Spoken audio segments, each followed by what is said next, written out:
কিন্তু কত বড় বিনিময় দিবেন আপনি কল্পনাও করতে পারবেন না। সহিহ ইবনে হিব্বানের 124 নং হাদিস, নবীজি আমার বলেন, মান জাআলাল কুরআনা আমামাহু কাদাহু ইলাল জান্নাহ। আমার উম্মত কোরআন চর্চা করবে, কোরআন ভিত্তিক জীবন গঠন করবে, কোরআনকে নেতা মানবে, কোরআন অনুযায়ী চলবে, আল্লাহর কোরআন তাকে নেতৃত্ব দিয়ে আল্লাহর জান্নাতে নিয়ে যাবে। সুবহানাল্লাহ। তার মানে হলো আপনি কোরআন শুনছেন, এখানে বসে আছেন, সেই কোরআন আপনাকে নেতৃত্ব দিয়ে আল্লাহর জান্নাতে নিয়ে যাবে। বলুন না সুবহানাল্লাহ। মুসলমান সুবহানাল্লাহর আওয়াজ এত কম কেন? সাহাবা কিরামের সুবহানাল্লাহর আওয়াজে পৃথিবী কম্পিত হয়ে যেত, কাফের আর মুশরিক সেটা দেখে ভয়ে পালিয়ে যেত। তেমন সুবহানাল্লাহর আওয়াজ কারা কারা দিবেন? হাত তুলে বলেন। সকলে বলুন আল্লাহু আকবার। হাত নামান। দেখেন আপনারা এই যে কষ্ট করে বসে আছেন, বিনিময় কিন্তু দিবেন না। সুবহানাল্লাহর আওয়াজ এত কম কেন? দেখেন সাহাবা কিরাম দিনের জন্য কত কষ্ট করেছেন, দিনকে পাওয়ার জন্য, দিন গ্রহণ করার জন্য তাদের রক্ত ঝরতে হয়েছে, শহীদ হতে হয়েছে।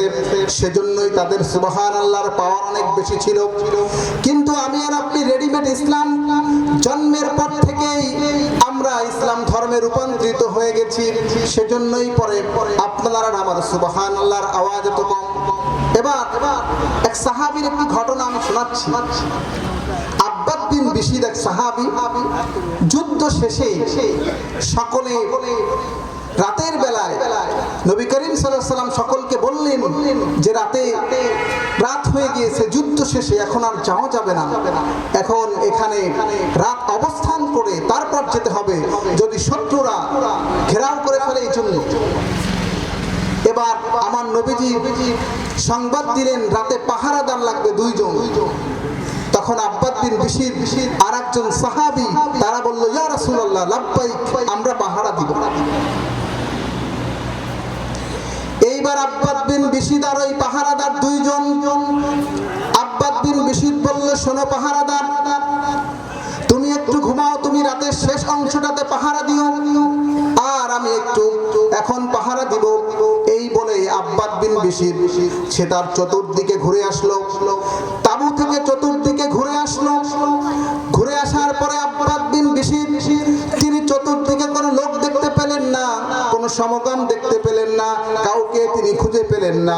তিনি চিন্তা করলেন, এত দীর্ঘ সময়, এত মহান সময় আমি কি করব? এবার আব্বাদ বিন বিশির তিনি চিন্তা করলেন, আমি একটু সালাতে দাঁড়িয়ে যাই। আব্বাদ বিন বিশির সালাতে দাঁড়িয়ে গেলেন।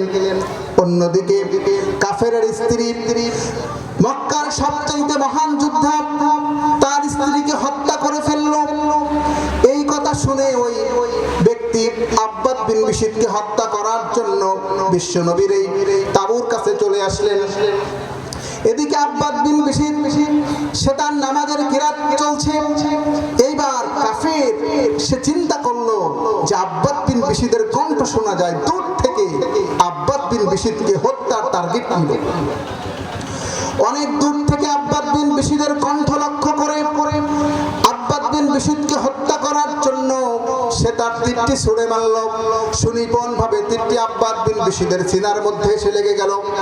তখন আব্বাদ বিন বিশির কিরাত ছাড়েন নাই, নামাজও বন্ধ করেন নাই, তিনি নামাজ আদায় করে যাচ্ছেন। কাফের মনে করলো, কিসের আমি মক্কার সবচেয়ে মহান যোদ্ধা, আমি গাছ থেকে ঘোষণা দিলাম আমি মক্কার মধ্যে কোনো বড় যুদ্ধ হতে পারি নাই, শুধু আমার দাপটের ক্ষমতা এটা। সে এবার দ্বিতীয় তীরটি নিল। দ্বিতীয় তীরটি নিয়ে ওই আব্বাদ বিন বিশিরের কণ্ঠ লক্ষ্য করে আবার মারলেন।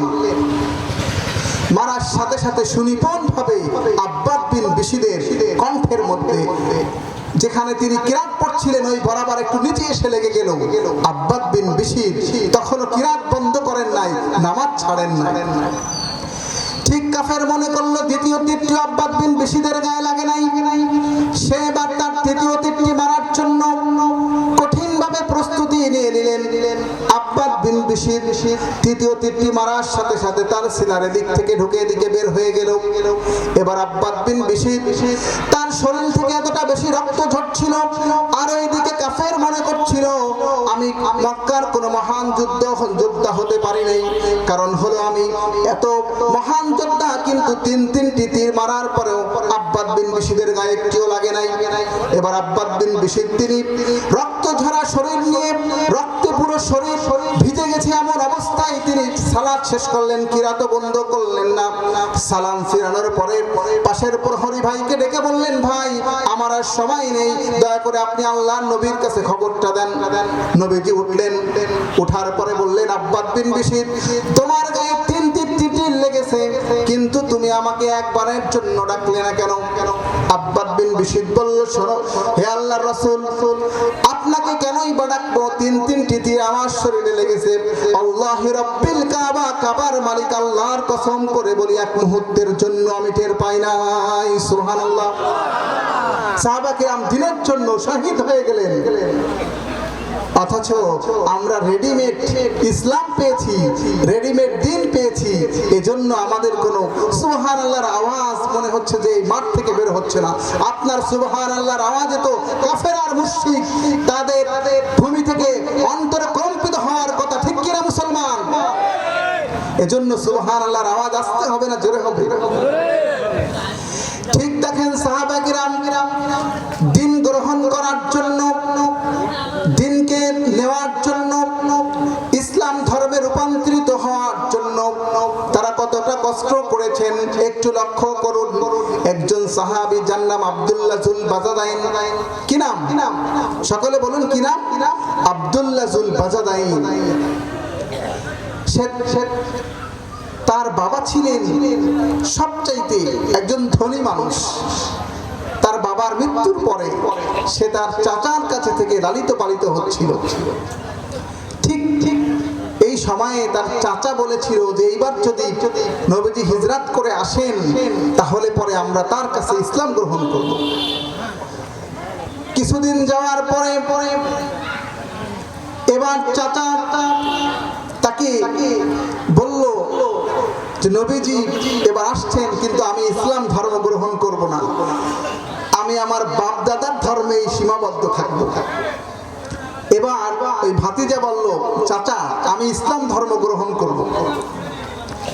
এবার চাচা বলল ভাতিজাকে, শোনো, তুমি যদি ইসলাম ধর্ম গ্রহণ করতে চাও, তোমার সব সম্পদ হারাতে হবে, সব সম্পদ দিয়ে যেতে হবে, তুমি কোনো সম্পদ নিয়ে ইসলাম ধর্মের কাছে যেতে পারবে না। এবার বৎস রাজি হয়ে গেলেন, তার ভাতিজা রাজি হয়ে গেলেন ইসলাম ধর্ম গ্রহণ করার জন্য।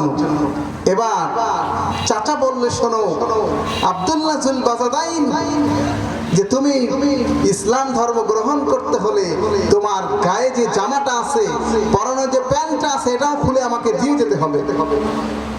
সাহাবী আর কোনো দিকে তাকালেন না, সাথে সাথে সে তার গায়ের কাপড়টা খুলে ফেললেন। খোলার পরে সে তার বাড়ির দিকে দৌড় দিলেন।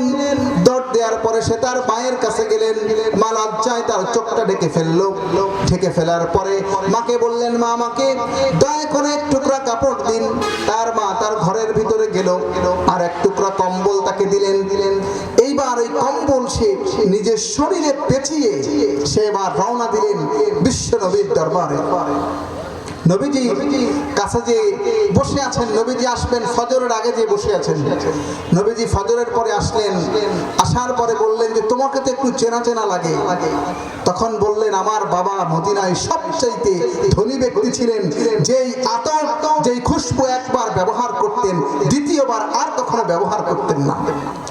ঠিক আমার বাবা যেই জামা একবার ব্যবহার করতেন, দ্বিতীয়বারের জন্য ওই জামার আমার বাবা ব্যবহার করতেন না। আমি হলাম এমন সম্ভ্রান্ত পরিবারের ছেলে, কিন্তু আজকে আমার এই দিন গ্রহণ করার জন্য, দিনকে রিসিভ করার জন্য সব ছাড়তে হলো, অর্থ সম্পদ ছাড়তে হলো। ইয়া রাসূলুল্লাহ, আমি দিনকে গ্রহণ করার জন্য চলে এসেছি, দয়া করে আপনি আমাকে কালিমা পড়ায় শাহাদা বাক্য পড়ান।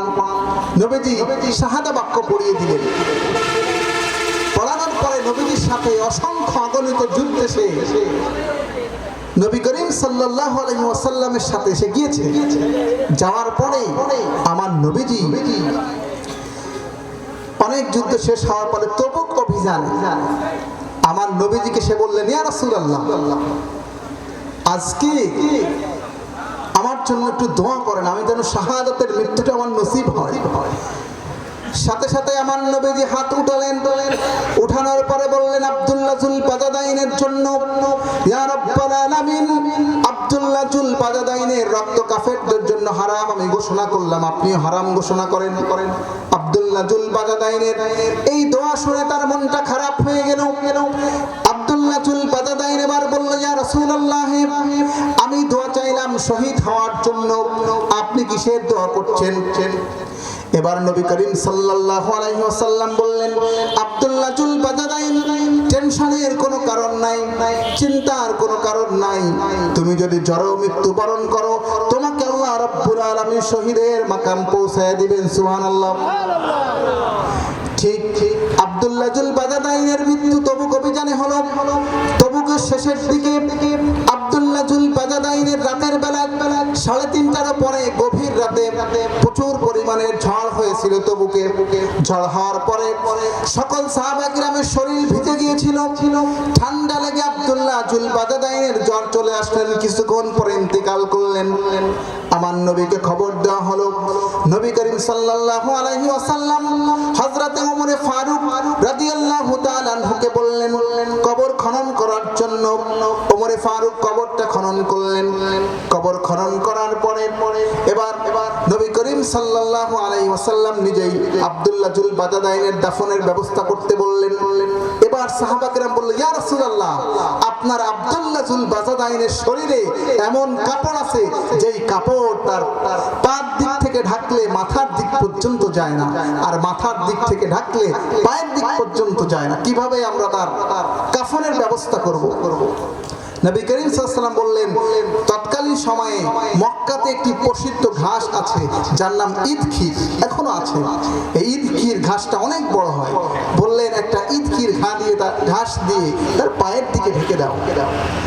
সাহাবীর পায়ের দিকে ঢেকে দেওয়া হলো। আমার নবীজি নিজেই জানাজা দিলেন, তাকে দাফন করে দিলেন।